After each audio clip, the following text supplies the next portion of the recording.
चलिए स्टूडेंट्स, आज हम पढ़ेंगे राम काव्य परंपरा के प्रमुख कवि तुलसीदास द्वारा रचित रामचरितमानस में राम राज्य वर्णन के कुछ अंश।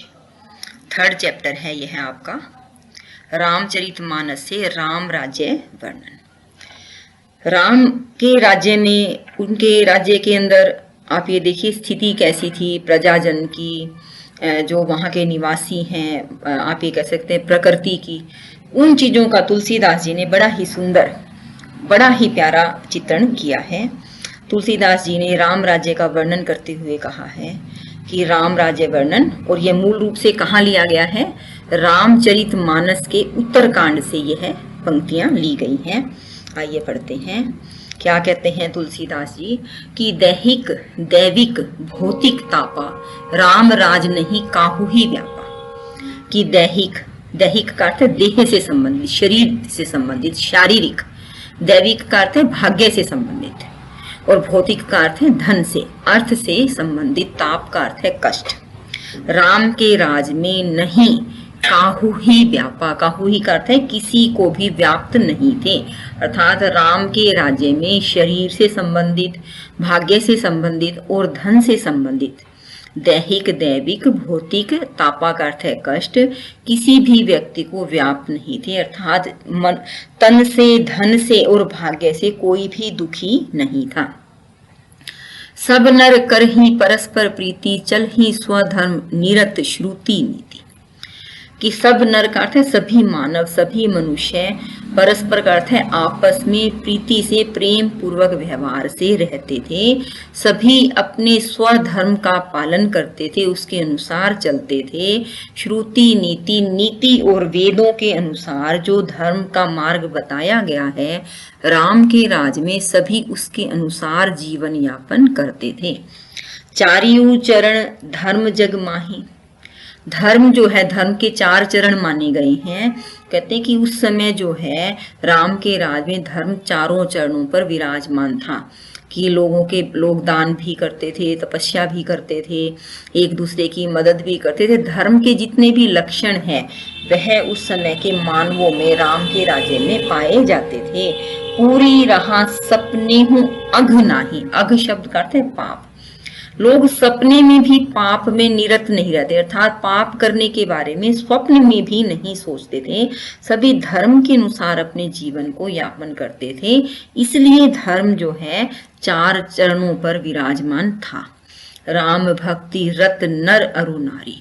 रत का अर्थ है लीन, नर मनुष्य, नारी स्त्रियां, अर्थात पुरुष और स्त्रियां दोनों ही क्या थे, राम की भक्ति में रत रहते थे, लीन रहते थे। इसीलिए राम के राज्य में जितने भी उस समय के निवासी थे वो सारे के सारे परम गति के अधिकारी थे, अर्थात मुक्ति के अधिकारी बन गए थे। अल्प मृत्यु नहीं कवनु पीरा। किसी को भी अल्प मृत्यु प्राप्त नहीं होती थी। कवनु पीरा करते किसी को भी किसी तरह की पीड़ा नहीं थी, कष्ट नहीं था।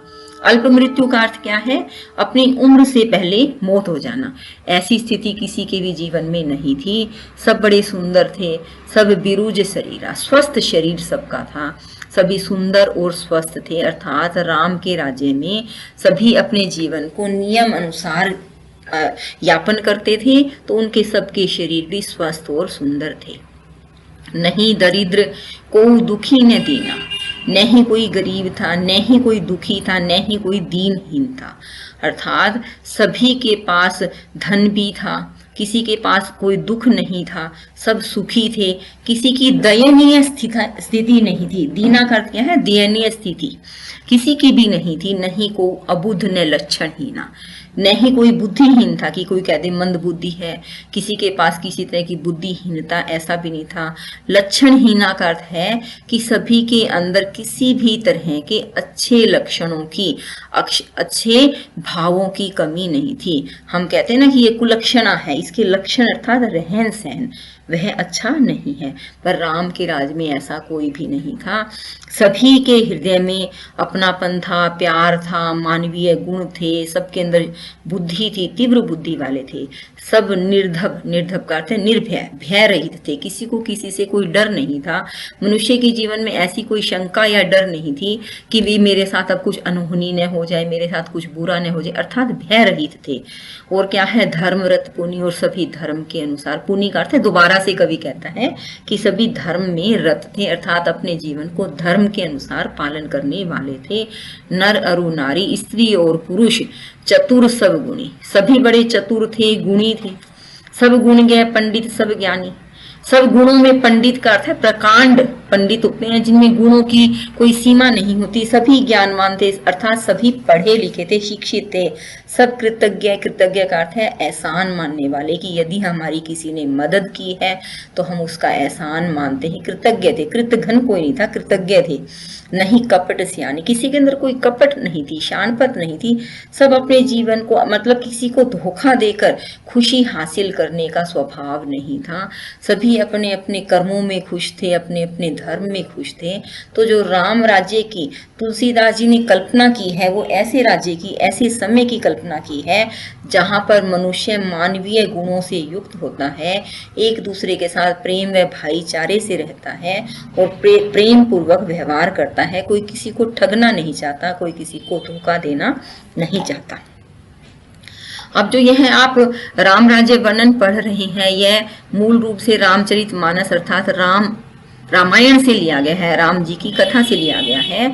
तो जो रामायण है इसमें क्या है बेटा, एक काक भुसुंडी नाम का कौआ है जो गरुड़ जी को रामायण कथा, राम की कथा सुना रहा है। भगवान शिव जो हैं वो अपनी धर्म पत्नी उमा जी को, पार्वती जी को कथा सुना रहे हैं। अर्थात इसमें आप ये कह सकते हैं कि एक दो वक्ता हैं और बाकी सारे श्रोता हैं। तो अब इसमें देखिए, राम राज नभ घेस सुनो। नभ घेस का अर्थ क्या है बेटा, जो नभ में विचरण करने वाले लोग हैं उनके ईश्वर, और अर्थात पक्षियों के राजा कौन है, गरुड़ जी हैं। सुनो सै चराचर जग माही, काक भुसुंडी जी गरुड़ जी को जो यह राम कथा सुना रहे हैं तो उनको संबोधित करते हुए कहते हैं, हे पक्षियों के राजा गरुड़ जी, आप ध्यान से सुनिए।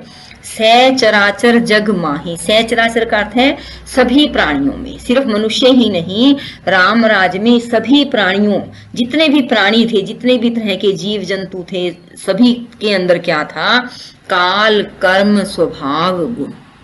काल कर्म स्वभाव और गुण कृत, अर्थात हमारे जीवन में जो दुख होते हैं, या तो कहते हैं कि समय की गति, काल का अर्थ है समय की गति हमारे अनुकूल नहीं होती, या हम कुछ कर्म अच्छा नहीं करते, या हमारा स्वभाव खराब होता है, या हम में कोई गुण की कमी होती है, तो क्या कहते हैं, काक भुसुंडी जी गरुड़ को कहते हैं कि हे गरुड़ जी ध्यान से सुनिए, राम के राज के अंदर सभी प्राणियों में से किसी को भी काल कर्म स्वभाव और गुण से जुड़ा हुआ दुख नहीं व्याप्त था। दुख काहू ही नहीं, काल कर्म स्वभाव और गुण के कारण होने वाला दुख किसी के पास भी नहीं था।